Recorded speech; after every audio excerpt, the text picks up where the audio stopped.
안녕하세요, 촘촘보고입니다. 구독, 좋아요 해주시면 영상 만드는데 힘이 되겠습니다.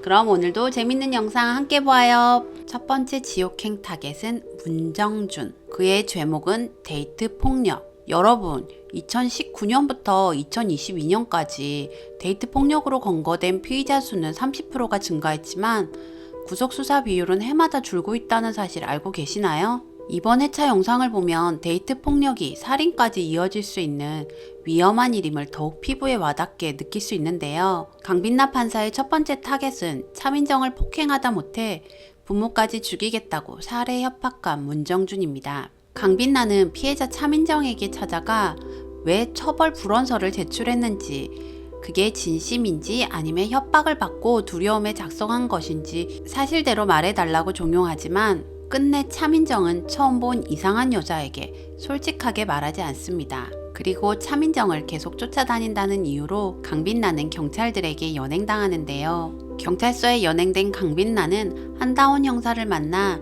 차민정의 사정을 전해 듣게 되고 차민정의 부모님을 만나게 됩니다. 모든 이야기를 전해준 차민정 부모는 강빛나 판사가 사건의 진심인 것을 알게 됩니다. 재판에서 문정준은 순진한 얼굴로 다시는 차민정 앞에 나타나지 않겠다고 울며 반성하는 척 연기하고 돌아서서 구치소로 가는 길목 차민정 부모 앞에서 사과하는 척 허리를 숙이며 차민정의 안부를 묻는 파렴치함을 보입니다. 장도화 배우 눈빛과 입꼬리가 사람을 소름돋게 하네요. 검찰 구형이 1년이었으니 강빛나를 믿고 있던 안다운 형사와 차민정 부모는 당연히 최소 1년 징역을 기대했지만 선고 당일 재판 결과는 고작 벌금 300만 원을 선고합니다. 아니, 검찰 구형 1년도 어처구니가 없는데 벌금 300만 원이라니. 우리 이런 어이없는 재판 뉴스 많이 봐서 모두들 황당하시잖아요. 하지만 이건 드라마니까, 그리고 어떻게 끝날지 아니까 화가 좀 덜 나긴 하더라고요. 문정준이 풀려나고 2주 동안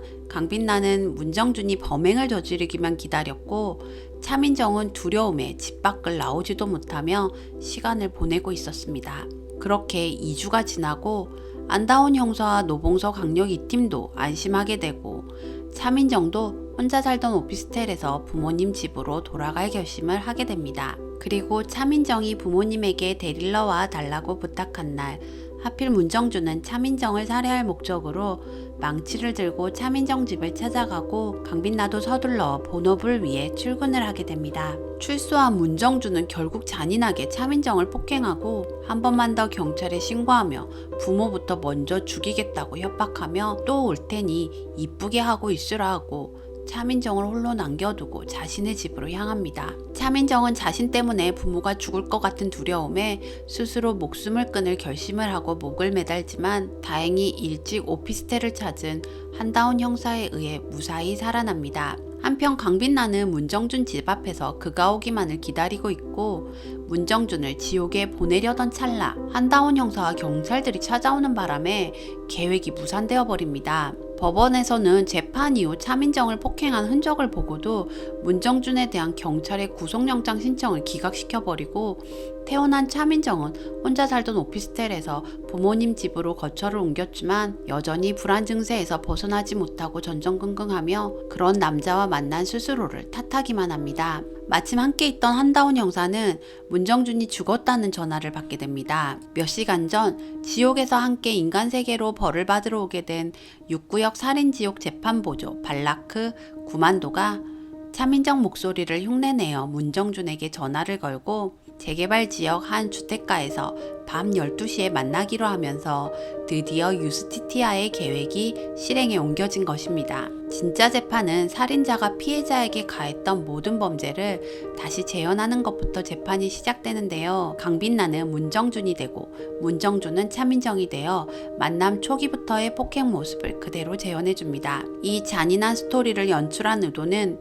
문정준의 이상 행동을 보고도 왜 차민정이 헤어지지 못했는지, 왜 경찰에 신고하지 못했는지, 왜 오피스텔에 홀로 남아있기만을 고집하고 왜 가족들과 연락조차 하지 않으면서 왜 처벌 불원서를 작성하게 되었는지가 모두 설명되었습니다. 문정준이 죽어서 행복해하는 스스로의 죄를 뉘우치며 성당에서 기도하는 차민정에게 찾아간 강빛나는 문정준이 죽어서 행복한 그 기분, 인간이라면 당연한 거니까. 마음으로 죄지었다고 괴로워할 필요 전혀 없단 말 해주려고요. 라고 이야기하며 차민정에게 큰 위로를 전해줍니다. 인간을 위하지도 않고 위로할 생각도 없는 강빛나는 의도치 않게 인간을 위로하는 악마가 되었습니다.